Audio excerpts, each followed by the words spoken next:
Ryan Reynolds here from Mint Mobile. With the price of just about everything going up during inflation, we thought we'd bring our prices down. So to help us, we brought in a reverse auctioneer, which is apparently a thing. Mint Mobile Unlimited Premium Wireless. How to get 30, 30, bit to get 30, bit to get 20, 20, 20, bit to get 20, 20, bit to get 15, 15, 15, 15, just $15 a month? Sold! Give it a try at mintmobile.com/switch. $45 upfront payment equivalent to $15 per month. New customers on first 3-month plan only. Taxes and fees extra. Speed slower above 40 gigabytes per detail. Hey, Fidelity. What's it cost to invest with the Fidelity app? Start with as little as $1 with no account fees or trade commissions on U.S. stocks and ETFs. That's music to my ears. I can only talk. Investing involves risk, including risk of loss. Zero account fees apply to retail brokerage accounts only. Sell order assessment fee not included. A limited number of ETFs are subject to a transaction-based service fee of $100. See full list at fidelity.com/commissions. Fidelity Brokerage Services, LLC, member NYSE, SIPC. Thanks for listening to the Red Treehouse, where I tell scary stories to keep you up at night. You can listen to the Red Treehouse on your favorite streaming platforms, including Spotify and Apple Podcasts. Be sure to follow, like, and subscribe. Oh, and leave us a 5-star review. And if you have a scary story you'd like me to feature on an upcoming episode, email redtreehousepod@gmail.com. I'm sure you know by now that I love all things creepy and scary. And I assume if you're listening to the Red Treehouse, that you also enjoy creepy and scary things. Though I've shared a few personal experiences with the creepy and paranormal, I've yet to dedicate an entire episode to my scary experiences. Until now. In episode 4 of the Red Treehouse, we delved into electronic voice phenomenon. And in that episode, I briefly mentioned that our family believes our house is haunted by a child ghost we've named Henry. I also mentioned that you would hear more about Henry in an upcoming episode of the Red Treehouse. Well, that time is now. I've always been a believer in the paranormal. There are just some things science and the rational mind cannot explain. And truly, there are too many people who have shared too many experiences for it to be either coincidence or mass hysteria. Even if we can't fully explain the why of supernatural experiences, we can explain the what and how. We can give details of what we experienced and how we felt. In today's episode, you'll hear about Henry, the ghost child who haunts my house. What's fascinating about Henry is that everyone in my family, including our dog, has an experience to share. I'll share their experiences alongside mine. And though we assume Henry is responsible for all the paranormal activity that has gone on, it's very possible that our house is haunted by more than one ghost.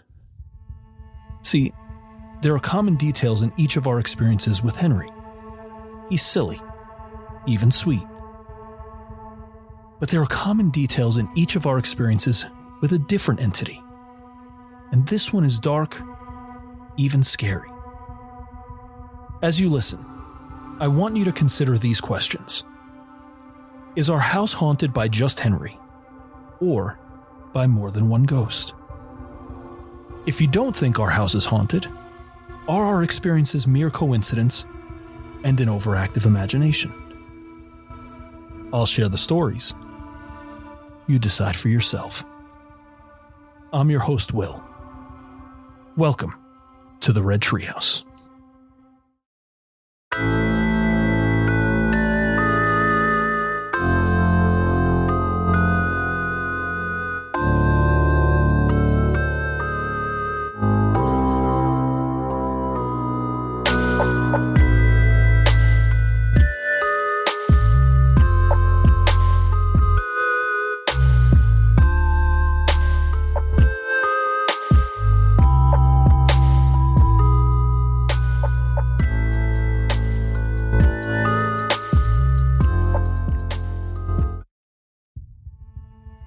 Think for a second about your own experiences.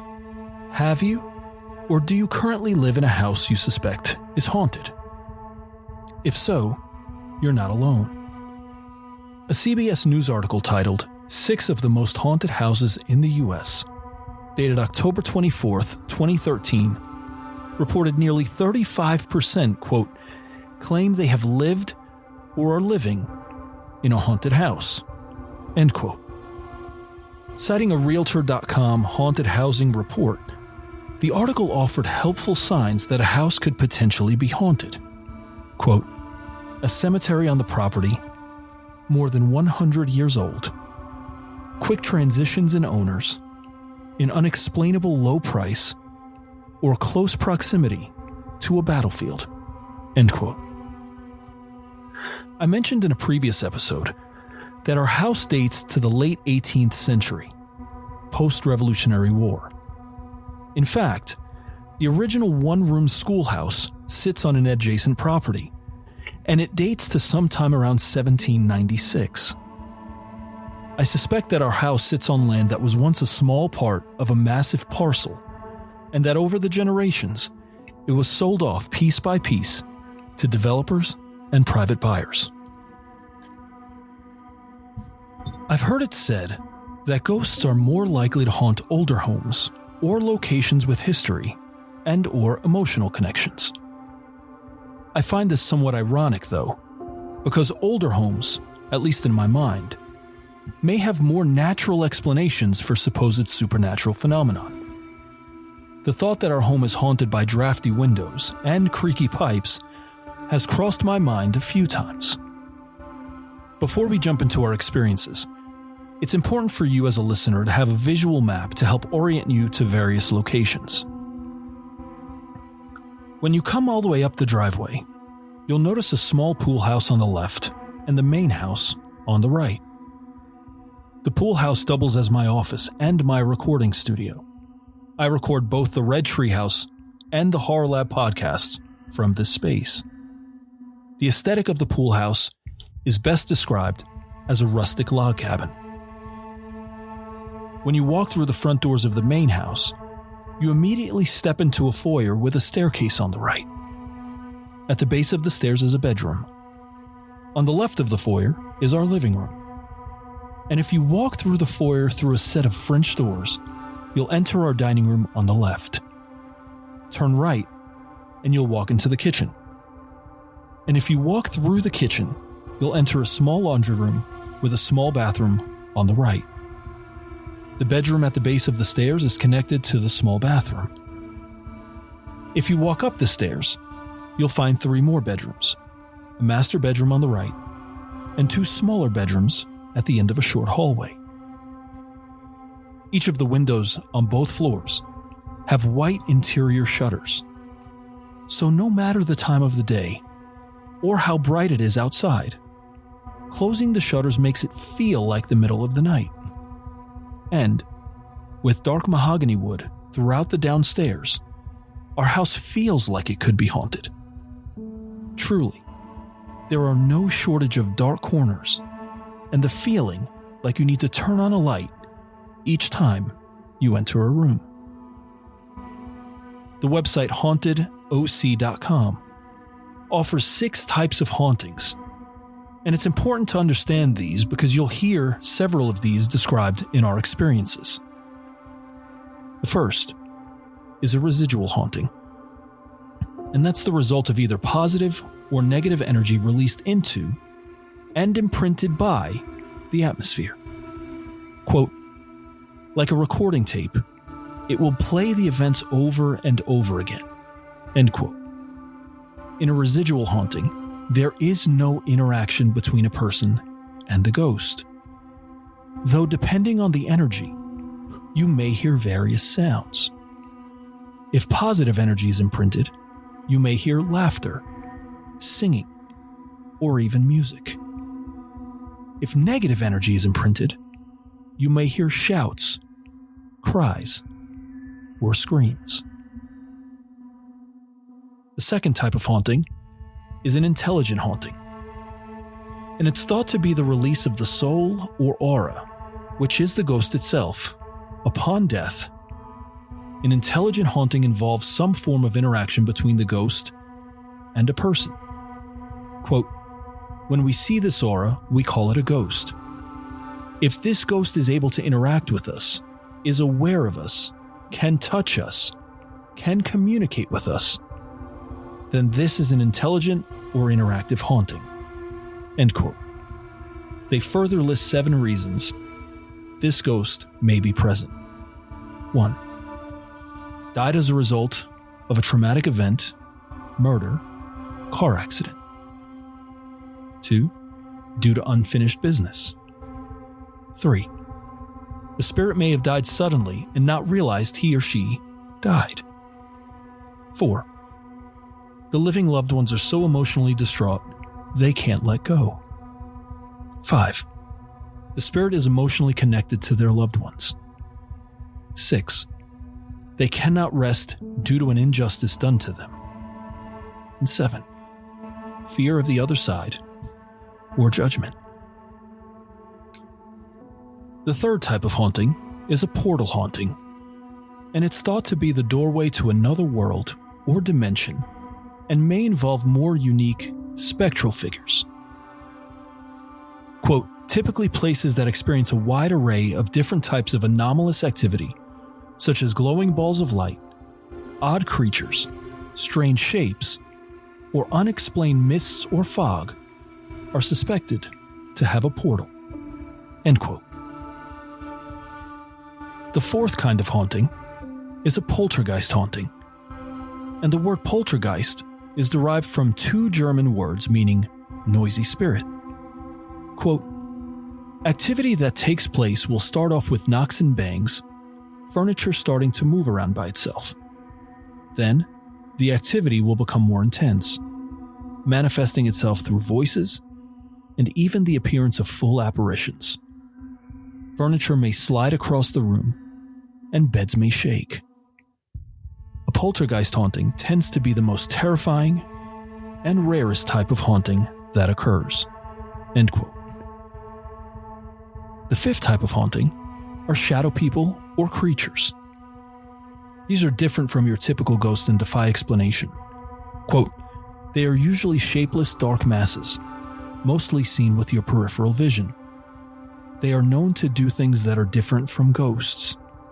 They can move between walls, have no human features, wear no clothes. People who encounter them have a feeling of dread. End quote. And finally, the sixth type of haunting is a demonic haunting. Quote, demons are entities that never had a mortal human form. End quote.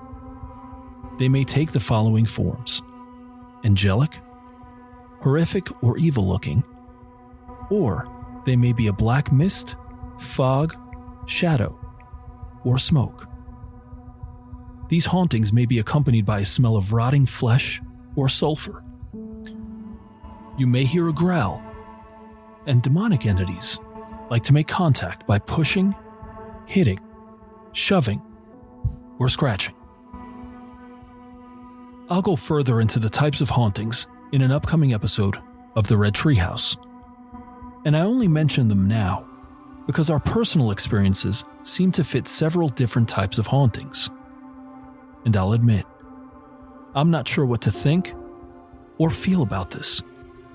Because even though our experiences have been relatively calm, it's always in the back of my mind that they could escalate into something far more terrifying or dangerous. I mentioned each of us, including our dog, has experienced strange phenomenon in our house. These experiences that I'm about to share don't follow a chronological timeline, though I did try to order them according to how scary they were. I interviewed my wife and kids, so these experiences are true to how I'm telling them. Here we go. First is our dog Kylo. He seems to be sensitive to potentially paranormal goings-on. There have been several times in recent months where he heard footsteps or other noises upstairs and picked up his head. At least twice, he stood up and walked towards the steps and let out a low growl. In each of these instances, I was working from home, and it was just the two of us downstairs in the living room. The noises came from upstairs in one of the back bedrooms. My youngest son shares experiences that he's had at night. First, he says, I was relaxing in bed with the lights out, and then my closet door opened. My lights came on dimly, and I saw a shadow come out of the closet door. It was short, but I could only see it out of the corner of my eye. My bedroom door cracked open and then slammed shut. I saw the hallway light turn on from under my door, heard heavy walking, and laughter down the hall. I was too scared to move. I remember him telling us about this a few months ago.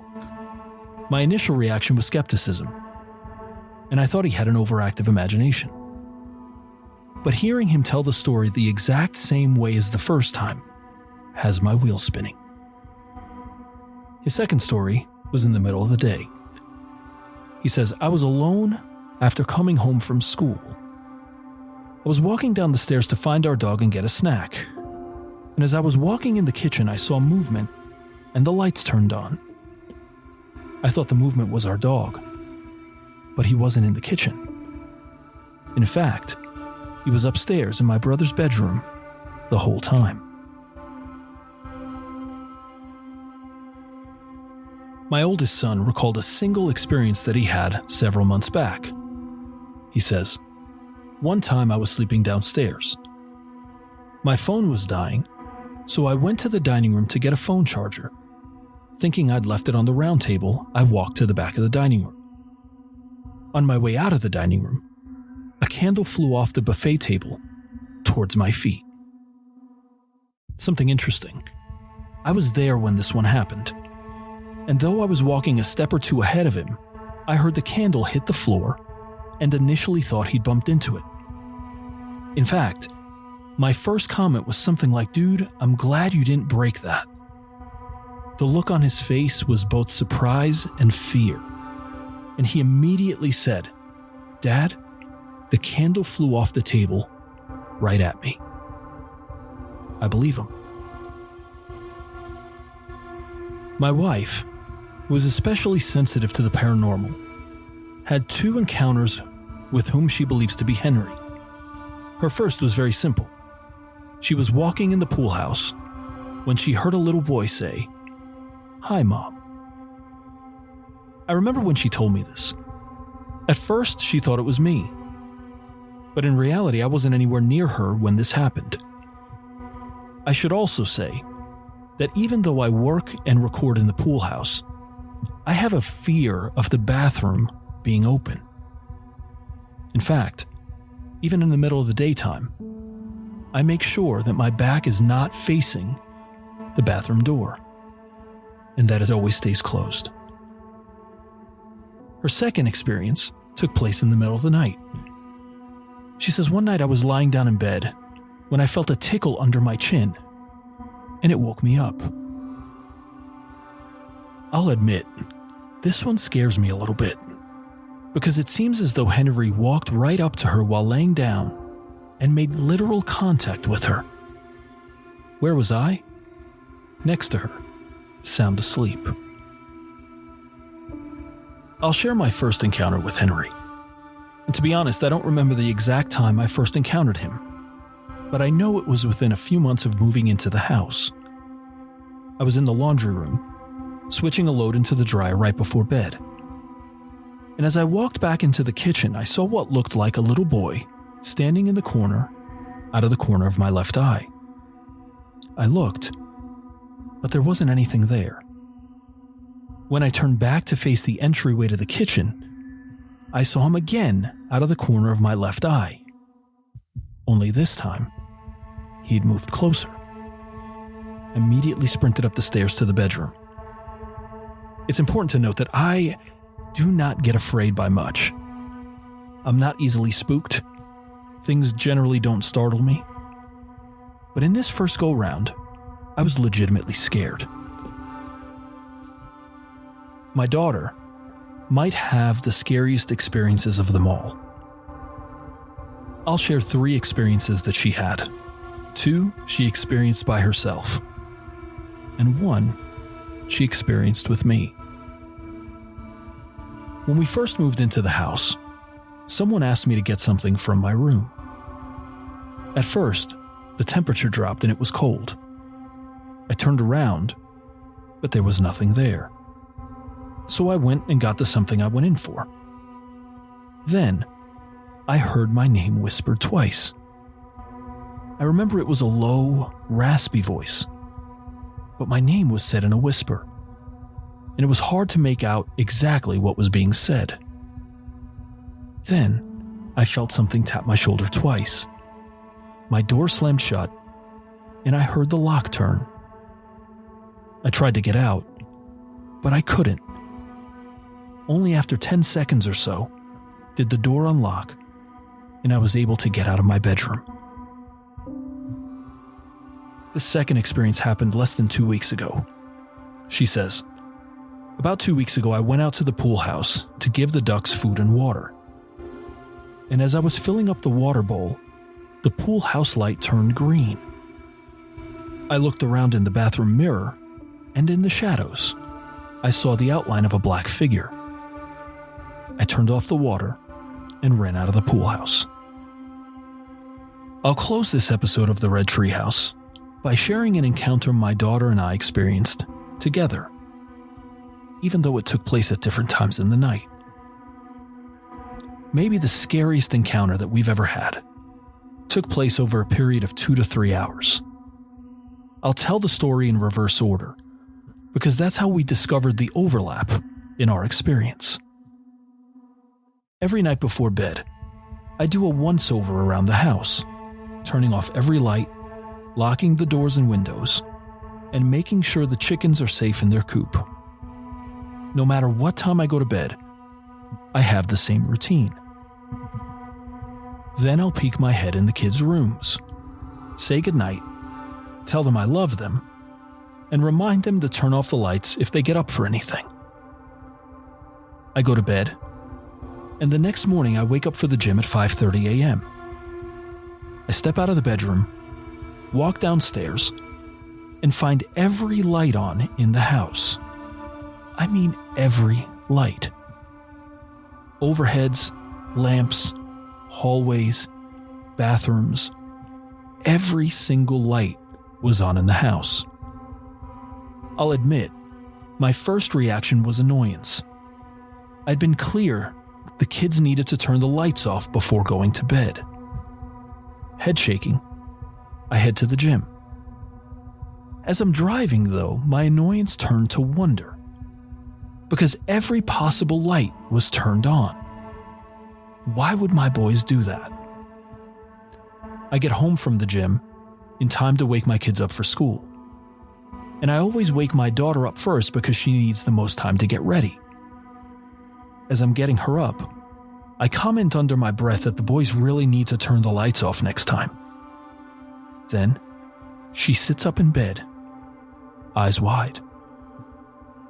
What you'll hear next is her experience from a few hours before I woke up for the gym. She says, "Dad, were the lights on when you woke up this morning? And did you hear the banging on my door last night?" She goes on to tell me that sometime in the middle of the night, she could not remember the exact time. She heard a loud banging on her bedroom door.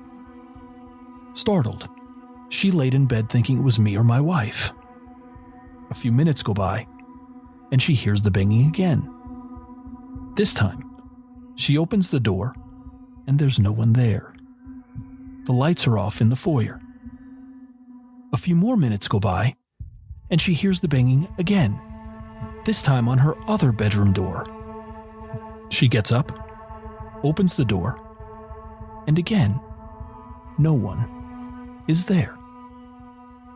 But this time, all of the lights are on downstairs. Every single light. She steps into the kitchen, and out of the corner of her eye, she sees something dark move past her in the dining room.